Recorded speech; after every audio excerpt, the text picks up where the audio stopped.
Hey, hello dear aspirants, welcome to the channel Uniform Forces. I hope you guys are doing great. So in the last video I told you some important tips regarding paper 1, how to attempt it.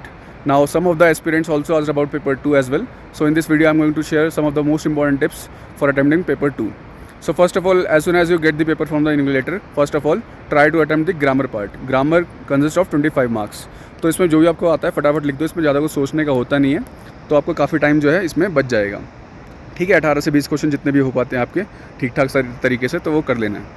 इसके बाद फटाफट आपको आना है एस्से पर। 80 marks का एस्से है, तो एक मेजर वेटेज जो है एस्से के हाँ, ठीक है। इसमें 20 मार्क्स के 4 एस्से होंगे, तो बेसिकली आपको 6 ऑप्शंस होंगे, 6 ऐसे टॉपिक्स होंगे जिसमें से 4 आपको लिखने हैं। ठीक है, तो आप डिसाइड कर लो, मन बना लो कि कौन कौन से टॉपिक्स पे आप लिख सकते हो अच्छे से। उसके बाद आपको अटैम्प्ट करना है ऐसे। अब ऐसे कैसे प्रिपेयर करना है, कैसे टाइम मैनेज करना है, वो मैंने अपनी वीडियो में बताया हुआ है। आप उस वीडियो को ज़रूर चेक करना, बहुत हेल्पफुल वीडियो है, वो प्लेलिस्ट में आपको मिल जाएगी, ऐसे की प्लेलिस्ट में। ठीक है, तो अब हर एक ऐसे के लिए आप अराउंड 18 मिनट्स दो। मेरा मतलब टाइम मैनेजमेंट ये कहता है कि 18 मिनट के अंदर आपको एक ऐसे लिख लेना चाहिए। तो उसकी प्रैक्टिस जो कब होगी, वो अभी होगी। अभी आपके पास 30 दिन है ना, तो उसमें आप तैयारी करो उसकी कि कैसे टाइम को मैनेज करना है। अपने साथ एक वॉच रखो, टाइम को देखो हमेशा। ठीक है, तो 18 मिनट करना है। अब 18 मिनट के अंदर आप क्या लिखोगे, उसमें इंट्रोडक्शन लिखोगे, उसके बाद बॉडी लिखोगे, कंक्लूजन लिखोगे। अब बॉडी लिखने का तरीका क्या होना चाहिए, तो एक तरीका जो मैं फॉलो करता हूँ, जो मुझे बहुत अच्छा लगता है, वो है ब्रेनस्टॉर्मिंग। ठीक है, ब्रेनस्टॉर्मिंग बेसिकली क्या होता है, मान लो कोई टॉपिक था, जैसे कि डिफेंस मॉडर्नाइजेशन के ऊपर एक टॉपिक आया। ठीक है, उस पर आपको लिखना है। अब उसमें आपको क्या करना है, डिफेंस मॉडर्नाइजेशन के अंदर अब सिर्फ 3 से 4 मिनट या 5 मिनट के अंदर अंदर आपको ब्रेनस्टॉर्मिंग करनी है। मतलब दिमाग में जो भी कुछ उस टॉपिक से रिलेटेड आ रहा है आपके दिमाग में, वो सब कुछ नोट डाउन कर लेना है। वहाँ कहाँ पर करोगे, रफ शीट मिलेगी या फिर जो क्वेश्चन पेपर होता है उसके पीछे बहुत स्पेस होता है, उसमें लिख सकते हो। ठीक है, अब यहाँ पे आपको कोई अरेंजमेंट नहीं करना है, प्रॉपर अरेंज तरीके से नहीं करना है, सीक्वेंस में नहीं लिखना है, रफ पॉइंट्स सिर्फ रैंडमली लिख लेना है। जो भी पॉइंट आ रहा है फटाफट फटाफट लिखते जाओ। ठीक है, इसके बाद क्या करना है, जब 3 से 4 मिनट में आपने ये लिख लिया है, अब इसके बाद क्या करो, बॉडी के अंदर हमें 5 से 6 से ज़्यादा आप लोग हेडिंग मत सोचो। ठीक है, तो 6 हेडिंग्स के अंदर आपको बॉडी कंप्लीट करनी है, 5 या 6 के अंदर।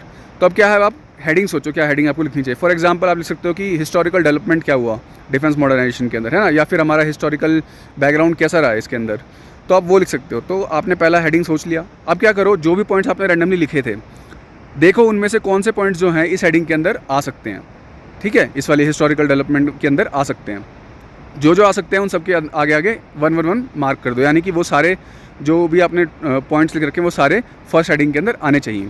इसी तरीके से सेकंड हेडिंग बनाओ, उसके अंदर पॉइंट्स लिख दो 2 2 2 2 और ऐसे 3 3 3 4 4 4 ऐसे करके आप लिख सकते हो। ठीक है, इससे क्या होगा, सारे पॉइंट्स आपके कवर हो जाएंगे। अब नेक्स्ट चीज़ क्या होनी चाहिए कि अब आप जब बॉडी में लिखोगे, तो आपका हर एक हेडिंग के अंदर जो है, जो आपने 111 मार्क किया था, उस 1 हेडिंग के अंदर ये सारे पॉइंट्स आपको इस तरीके से सेंटेंस फ्रेमिंग करनी है कि वो सारे पॉइंट्स जो है उसके अंदर कवर हो जाए, जो भी आपने रैंडमली लिखे थे, जिनके आगे आपने 111 लगाया था। ठीक है, ये कवर हो गया।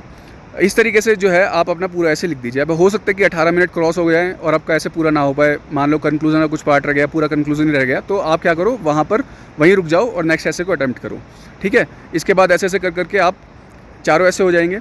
अब इसके बाद आप आओ रिपोर्ट राइटिंग में। तो रिपोर्ट राइटिंग में सबसे पहला काम होना चाहिए आपको, पेंसिल से आप बॉक्स बना लो। ठीक है, बॉक्स बनाने के मार्क्स मिलते हैं, अगर आप नहीं बनाओगे तो फिर मार्क्स वहाँ पे आप अपने मार्क्स खो दोगे। तो उसमें कुछ करना नहीं है, सिंपल बॉक्स बना देना फटाफट। ठीक है, अब रिपोर्ट राइटिंग कैसे अटैम्प्ट करना है वो भी मैंने अपनी वीडियो में बताया हुआ है, तो उसको भी एक बार देख लेना। उसमें क्योंकि फॉर्मेट लिखा हुआ है, अगर आपको कुछ भी नहीं आता है तो एटलीस्ट अगर आप सिर्फ फॉर्मेट लिख लेंगे तो उसके बाद आपको 1.5-2 मार्क्स मिल जाएंगे। ठीक है, तो वो वीडियो आप चेक कर लेना। उसमें फिर आपको रिपोर्ट लिखना है, दोनों रिपोर्ट आपने लिख दी है। रिपोर्ट भी ऐसे करना है, हर एक में ऐसे ही करना है कि टाइम जो आपने गिवन अलॉट कर रखा है, अपने टाइम मैनेजमेंट ने देख रखा है कि भाई 10 मिनट में मेरे को एक रिपोर्ट लिखनी है, तो वही आपको फॉलो करना है वहाँ पे, चाहे आपकी रिपोर्ट पूरी हुई हो या ना हुई हो। ठीक है, उसके बाद आर्गूमेंट आओगे। आर्गूमेंट को लिखने के 2 तरीके हो सकते हैं। पहला तो ये है कि आप बीच में लाइन खींच के ड्रॉ करके फेवर और अगेंस्ट में लिखो, यानी फॉर और अगेंस्ट में लिखो, जैसे हम डिफरेंस बिटवीन करते थे स्कूल में पढ़ते टाइम लिखा करते, 2 चीज़ों के बीच में डिफरेंस बताते थे, वैसे कर सकते हो। दूसरा तरीका ये हो सकता है कि आप ऐसे ऊपर से नीचे लिखो, यानी कि पहले फेवर लिखा, उसके नीचे 5-6 पॉइंट्स लिखे, फिर अगेंस्ट लिखा, उसके नीचे 5-6 पॉइंट्स लिखे। ठीक है, अब इसमें ध्यान देने वाली बात ये है कि आप कभी भी 6 पॉइंट से ज़्यादा नहीं लिखोगे किसी के भी अंदर। ठीक है, 6 पॉइंट्स में आपको पूरे मतलब जितने मार्क्स मिलने होते हैं वो मिल जाएंगे। मतलब ज़्यादा पॉइंट लिखना इज़ नॉट इक्वल टू ज़्यादा नंबर मिलना। ठीक है, ये चीज़ ध्यान रखनी है। तो यहाँ पे टाइम मैनेजमेंट भी देखना है, अच्छे पॉइंट्स लिखने हैं और 5-6 पॉइंट से ज़्यादा नहीं लिखने हैं हर एक के अंदर। फेवर में 5-6 पॉइंट लिखे, आर्गूमेंट में 5-6 पॉइंट लिखे, ये हो गया। इसके बाद कॉम्प्रिहेंशन आता है। कॉम्प्रिहेंशन में क्या है, बेसिकली आंसर आपके कॉम्प्रिहेंशन पैसेज के अंदर ही छुपे होते हैं और सिंपल ही होते हैं वो, तो उसमें ज़्यादा कुछ सोचना नहीं है, लिख देना है। अगर मान लो फिर भी आपको दिखता है कि भाई क्वेश्चन तो 2 नंबर का है और उसके अंदर लाइन में 1 लिखूंगा आंसर में, क्योंकि पैसेज में 1 ही लिखी हुई है, तो आप अपना कुछ 1 लाइन और ऐड कर सकते हो उसमें, 1-2 लाइन। ठीक है, सारे आंसर जो है 3-4 लाइनों के अंदर ही होता है, ज़्यादा 3-4 लाइन से बड़े आंसर आप नहीं लिखना, कोशिश करना कि 3-4 लाइन के अंदर ही आपका आंसर पूरा हो जाए, वो पैसेज में ही लिखा होता है आंसर। इसके बाद प्रेसी आएगा, प्रेसी में मैंने बता रखा है वीडियो में, वो भी चेक कर सकते हो कैसे प्रेसी लिखना है, वो भी हो जाएगा। अब सारी चीज़ें आपकी अटैम्प्ट हो चुकी हैं। अब देखो अभी भी आपके पास जो है कुछ समय बचा होगा, बिकॉज आपने ग्रामर जो अटैम्प्ट किया था उसमें वो जल्दी कर लिया था, उसमें कुछ टाइम बच गया आपका, ठीक है।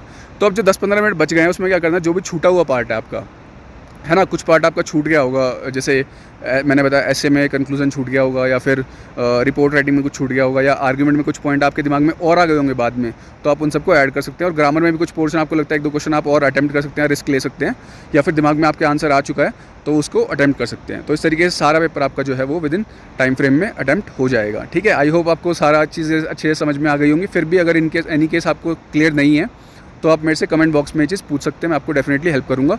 And if you are finding the video helpful, please share it with the serious aspirants, subscribe the channel and like the video. I will see you in the next video. All the best.